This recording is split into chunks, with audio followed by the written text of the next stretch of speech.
Thank you very much, everybody, and thank you, Sheriff Judd, a friend of mine for a long time, for those kind words and for your outstanding leadership of the major county sheriffs of America. That's an important group of words. You've done an incredible job. I also want to thank your Vice President, Sheriff Peter Katoujian, as well as the leaders of the major cities, chiefs associations, and Houston Police Chief, Art Acevedo. Where's Art? What a job you've done, Art. I'm proud of you. Thank you, Art, very much. Appreciate it. And Phoenix Chief Jerry Williams. Where's Jerry? Stand up, Jerry. Great job. Thank you, Jerry. We're grateful to be joined as well by Acting Attorney General Matt Whitaker. Matt? Fantastic, Matt. They all appreciate the job you've done, and so do I, Matt. Very much. Thank you very much. It's an honor to address so many amazing police chiefs and sheriffs and superintendents from our nation's largest cities and counties. Together, you represent hundreds of thousands of extraordinary law enforcement officials and personnel all across our nation. I've come to deliver a very important message from the American people to you. Thank you. That's their message.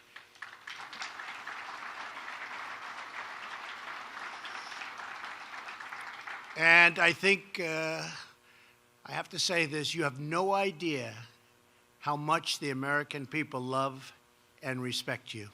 You don't hear it. You probably don't hear too much when you have to read it from the fake news, but they love you. They love you, and they respect you, and they really appreciate everything you do. So on behalf of the American people, I thank you all. And I want to thank you for what you do in defending our streets and keeping America safe. You and the officers have just done an incredible job, and you love what you do. You wouldn't trade it for anything. I know very few people in your profession that would want to do anything else. They love it, right? Look at them, they're all nodding, yes, yes. You wouldn't want to switch with me either. It's true, you love what you do. And if you don't love it, I used to talk about success all the time. If you don't love it, you can never do it well. You'll never be successful. And that's one of the reasons you do it so well. When I took office 2 years ago, one of my highest priorities was to reduce violent crime. In the 2 years before my inauguration, violent crime increased by 8% nationwide, and murders were up more than 20%. The cornerstone of our strategy is revitalizing one of the most effective crime reduction initiatives in history, Project Safe Neighborhoods. This program brings together law enforcement, community groups, and local leaders to get the most violent offenders in the most dangerous areas off our streets and put them behind bars as quickly and easily as possible. Last year, we secured $50 million in funding, Project Safe Neighborhoods, and I'm proud to announce that we are asking Congress for even more funding this year, and we'll get it. We've deployed nearly 200 new violent crime prosecutors across our country. In 2018, my administration prosecuted more violent criminals than ever before in the history of our country. And we've increased the average sentence for drug trafficking to its highest level in many years. Through the combined effort of everyone here today, violent crime is now going down for the first time in a long while. Murders in America's largest cities dropped by 6% compared to 2016. The police departments here today have provided us with new homicide data showing steep declines over the last 2 years, including an estimated reduction of 16% in New Orleans, 27% in Newark, and 30% in Milwaukee. That's great. 3 places, that's a great job you're doing in those 3 places especially.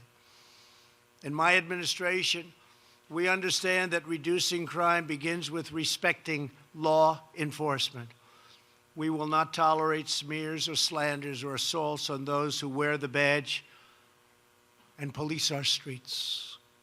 In order to keep every American safe, we are making officer safety a top priority, unless you'd rather not have that. Unless you'd rather not have it. But if you want it, we're doing it. And I know you want it. In support of that goal, more than $600 million worth of surplus military equipment has been made available to law enforcement. This is equipment that was rotting, the best stuff, but rotting in warehouses that a past administration didn't want you to have. Someday they'll explain that one to me. I actually have heard the reasoning, but you're getting it, and it's come in droves. And as we get additional equipment, we send it out to our great police. When an officer is hurt, it is a wound inflicted upon our entire nation. In my administration, we strongly believe that criminals who murder cops should get the death penalty. Every day,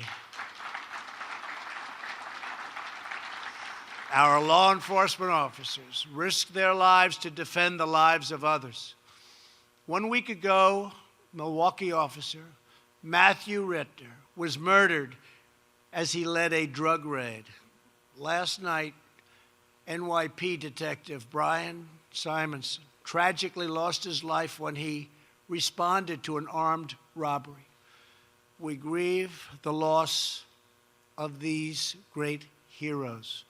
Our hearts go out to their families and to everyone in the NYPD and Milwaukee law enforcement community. We will never forget them. Tomorrow is also the one-year anniversary of the horrific Parkland shooting. We cannot imagine the sorrow and suffering the Parkland families have endured. Our entire nation mourns for the victims and their loved ones, and we pledge our unwavering resolve to work with the leaders in this room to secure our nation's schools and everywhere else. We enacted the Fix NICS Act and the Stop School Violence Act, which gives grants to schools and law enforcement to improve safety. My administration also formed a school safety commission that recently released its official report, which includes nearly 100 detailed recommendations that really work and really make sense, based on input from families, educators, mental health practitioners, and law enforcement. Now we must work together to turn these recommendations into reality. They're really good recommendations. A lot of common sense in those recommendations, and we need more common sense overall in our country. Nothing is more important than protecting our children. Today, I would also like to address an urgent and growing threat that impacts the safety, security, and well-being of every American family, the crisis on our southern border. So much crime comes in through our southern border. Illegal immigration provides a lucrative cash flow, to put it mildly lucrative, to some of the most dangerous criminal organizations on the planet. These deadly cartels flood our cities with narcotics that kill thousands of our citizens, ruin families. They use fear, intimidation, and violence to get their way, and they terrorize innocent communities on both sides of the border. There's only one moral course of action: to put these ruthless criminal cartels out of business, and out of business fast.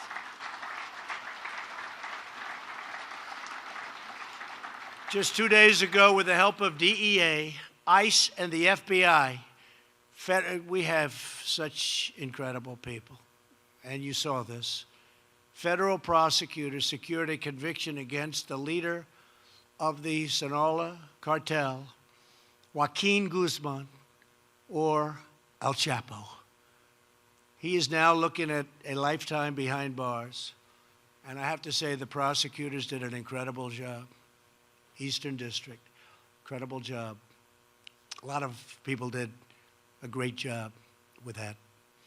But to defeat these transnational gangs, we must fully and completely secure the border. That means more law enforcement, closing legal loopholes, ending catch and release, ending sanctuary cities, and finishing the border wall, which we will do which we will do. We're very far along, building a lot of it right now as we speak. As we review the new proposal from Congress, I can promise you this: I will never waver from my sacred duty to defend this nation and its people. We will get the job done. The wall is very, very on its way. It's happening as we speak. We're building as we speak in the most desperately needed areas. And it's a big wall. It's a strong wall. It's a wall that people aren't going through very easy. They're going to have to be in extremely good shape to get over this one. They would be able to climb Mount Everest a lot easier, I think. But it's happening. And we have other things happening, too. We're strengthening up the ports of entry. We're using tremendous technology, including drones, but tremendous technology. But it all hinges around the walls, because you don't have the walls, the technology is almost useless. It is the core responsibility of government to establish and enforce clear rules for entry and admission into our great country. These immigration laws exist to protect our families, our communities, and the security of our entire nation. When these laws are violated, innocent Americans, including millions of hard-working legal immigrants, are left to pay a very heavy price. When we surrender control of our nation's borders to coyotes and smugglers, heartache and suffering are the inevitable result. One of the most tragic consequences of our unsecured border is the terrible scourge of human trafficking and sex trafficking that so many of you folks help and work so hard to stop. But, you know, with the internet, it's at the highest level they say it's ever been in the history of the world. It's not just United States. It's in the history of the world. The internet. So many good things happen with the internet, but bad things happen too. We must use every resource at our disposal to stop this evil once and for all. The incredible patriots at Homeland Security are on the front lines of this vital effort. Every day, the courageous men and women of CBP are rescuing women and girls from trafficking, blocking deadly shipments of weapons and drugs, and tracking down and removing violent criminals who threaten our people. In the last 2 years alone, our brave ICE officers have made 266,000 arrests. Think of that. And these are arrests of criminal aliens, including those charged or convicted of approximately 100,000 assaults, 40,000 larcenies, 30,000 sex crimes, 25,000 burglaries, 12,000 vehicle thefts, and these are new numbers, brand new numbers, 11,000 robberies, 4,000 kidnappings, and 4,000 murders. 4,000 murders. Yet, despite their heroic public service, ICE and Border Patrol are subjected to relentless partisan attacks from those on an extreme edge of the political spectrum. It's called the radical left, and they're going further and further left all the time, and that's not good. It's not good for what you do. We condemn these attacks on law enforcement, and we salute the heroes who keep us safe.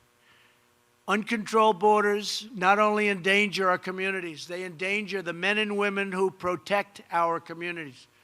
America will never forget the heroes we've lost, like Corporal Ronell Singh, who was ruthlessly gunned down by an illegal alien on the day after Christmas. He left behind a wife and a beautiful 5-month-old son. I got to know his brother, and his brother's a fantastic young man who is totally devastated.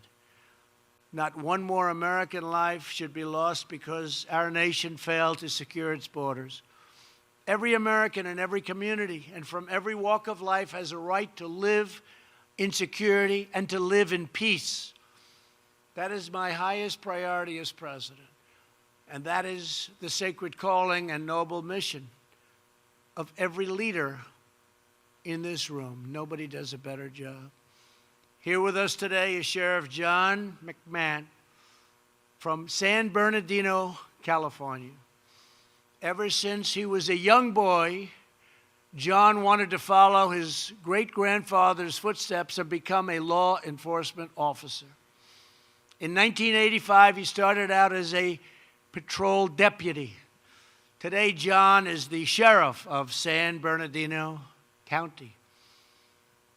We all remember the dark day in December of 2015 when terrorists opened fire at an office holiday party in San Bernardino. I've spoken about that often. These were people that worked in the office with other people. They thought they were all friends. But one day, they came in shooting. Incredible. Immediately, John worked with the local police chief to respond. Their brave officers chased down the terrorists and brought their sinister rampage to a rapid end. Sheriff, we thank you and your officers for your service. I'd like John. Where's John? Where is John?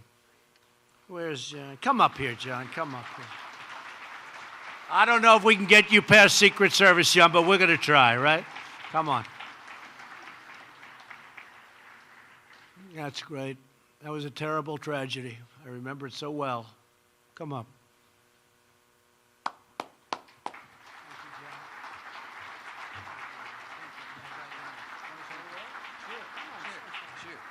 Sure. A little bit taller than I am.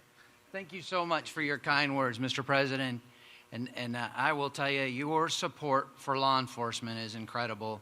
And we all in this room thank you for what you've done for us. The relationships we have with our federal law enforcement partners are absolutely incredible, better than they've been in my 34-year career. But I think the true heroes, and we have to remember this, are the men and women who we all get to work with each day that put on the uniform and go do the job of protecting and serving all of the communities we're responsible for. Thank you so much, Mr. President. Thank you very much, John. Congratulations. I appreciate it. He did a good job. He didn't know he was going to do that. It's always dangerous to have somebody come up and speak. You never know. It can be very dangerous. Thank you very much, John. Great job. We're very proud of you. As first responders, our nation's police and law enforcement officers race to the scene in times of tragedy, including natural disasters, giving everything they have to protect the lives of others. And I've often heard, because I think it's an incredible statement, to protect the lives of people they don't know in many cases. They don't know these people. But they love these people and they want to protect their lives. It's pretty incredible. During Hurricane Harvey, the Houston Police Department led 6 consecutive days of 24-hour shifts to rescue thousands and thousands of stranded citizens, save their lives. Their officers formed a human chain to pull people out of the rushing floodwaters. They worked through long nights of pouring rain. You remember that one well. That was a big one. I don't believe we've ever had a hurricane that's dumped that much water on land. It went out, came back in, went out, came back in. Then a third time, came back in. It was terrible. But using flashlights, ropes, small boats, and the Cajun Navy, that's what it was. It was incredible.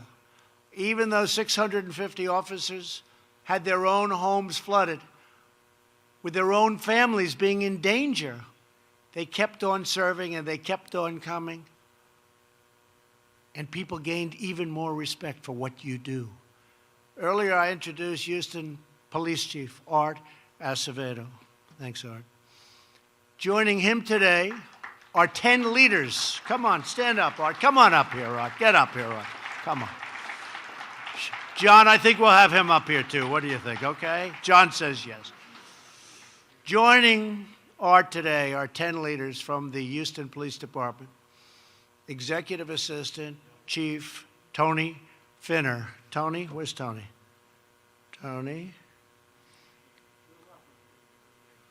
Hello, Tony. Hi, Tony. Thanks, Tony. You have a good representative up here, Tony? Thanks. Assistant Chiefs William Dobbins, Wendy Bainbridge, and Larry Satterwhite. Commanders Michael Skillern, William Stanley, Darren Edwards, Milton Martin, Yasser Bashir, and Deputy Director Ann Spiegel. Come on up, get up here, right? I like these people. I feel very comfortable with these people. I feel very safe with these people. Come on up. Yeah, have you say so. To each of you, thank you for helping to save countless American lives, and I'd like to have you say a couple of words, please. Sure. You are spontaneous, Mr. President. I think you're off script here, but on behalf, on behalf of all of us that are up here, this is just, it just speaks as to, I think, the professionalism, the commitment of our men and women, but also our partnership with our federal partners. And we could not have survived that event without the Coast Guard, the FBI, the DEA, and all of our partners that came and supported us. So on behalf of all of us, thank you for the recognition, and thank you for spending time with America's chiefs and sheriffs. We really appreciate it. Thank you, Mr. President. Thank you very much. Thank you very much. Back to work. Back to work. Right? Thank you. Thank you, sir. They just said, back to work. That's true. Thank you very much. Every police and sheriff's department here today is a family, it's a team. You form an unbreakable bond that carries you through every challenge that comes your way, very dangerous challenges. From Phoenix to Philadelphia, from Austin to Atlanta, from Tulsa to Tampa, you prevent crime. You get violent offenders off of our streets, and you make sure the innocent are rescued from incredible danger. You train your deputies and officers to be the very best. You give them the support they need, and you inspire them to never give in, to never back down, to always stand proud as America's brave men and women in blue.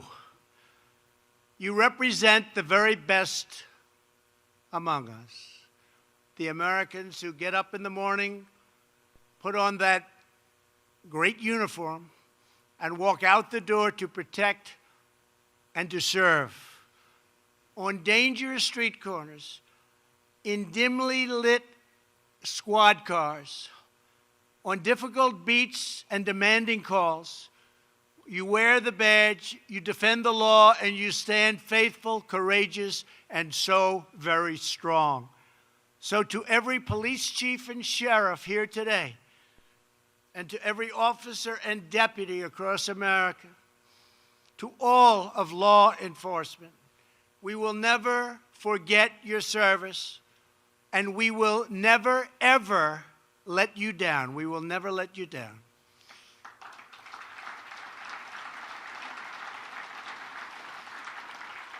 We greatly respect you, we love you, and we thank God for you each and every day. Thank you very much. God bless you, and God bless America. Thank you all. Thank you.